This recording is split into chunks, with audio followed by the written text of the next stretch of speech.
Good evening, my fellow high school students. I am extremely pleased to be able to present this address to you, and I've entitled it The Top 5 Most Important Principles of Government, or the Quest for Human Liberty.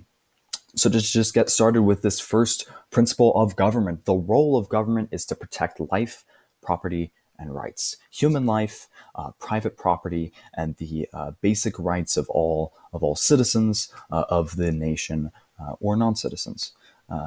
Inherently, this reflects the statement made by Thomas Jefferson, as we see his portrait here, in the Declaration of Independence, who stated something along the lines of, the government's role is to protect life, liberty, and the pursuit of happiness, that we're entitled to that. And that when a government isn't providing that, they're being tyrannical. And I'd like to switch out pursuit of happiness for rights, just because it's a more concrete concept, and it's less harder to transfer into creating a bunch of different government programs to transgress on the freedom of the people through their economic well-being, through taxes, in the name of the pursuit of happiness. The purpose of a constitution.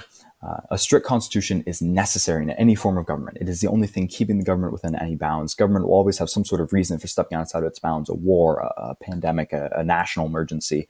A constitution is what keeps the government from becoming a tyranny. And we have another quote from Thomas Jefferson here: "The two enemies of the people are criminals and government. So let us tie the second down with the chains of the Constitution, so that the second will not become the legalized version of the first."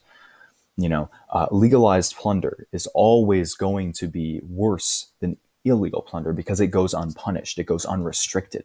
We need to really crack down on that legal plunder through excessive taxation, through eminent domain, through rampant warmongering in other nations. Those are the kinds of things that truly a constitution is meant to protect against, so that less legal plunder is happening.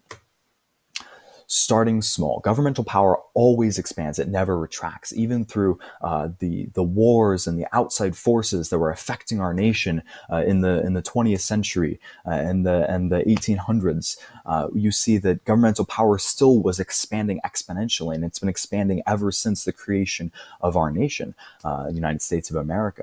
And so even while the outside forces are truly the only thing that's going to inhibit governmental power expanding exponentially, through like a war, and then the government, having to crumble under the power of that other nation, like say the Nazis in World War II.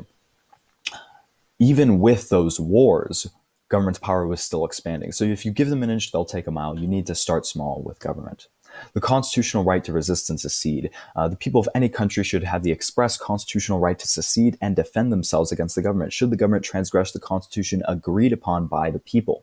This is the only real ultimate check to governmental power, the only check that will legitimately force government to consider the people when they make the rules. When the checks to governmental power are implemented by that self-same government, the check is not a true inhibitor. The Magna Carta was established in the 1200s, and it basically included a postscript saying, anybody, if the king transgresses this charter, anybody can take up arms against the king until he goes back into his agreement of the Magna Carta and goes back into respecting the rights of the people. The Principality of Liechtenstein gives express right of the communities of their nation to secede from the government and to create their own government, should the government be transgressing on any of their rights, or just, they don't like the government. They can secede. And so the government has this interest in them not seceding.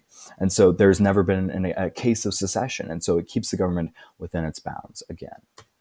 What the government is not. The government's purpose is not to solve economic problems, nor to solve human rights issues in other countries, nor to even unseat tyrannical dictators in other countries. And we've seen how that's been a terrible thing that we've tried to do in the Middle East. This only creates more enemies for the country of which that government is acting. It also gives the government more power than it should have under a strict constitution, like I was stating before, with legal plunder.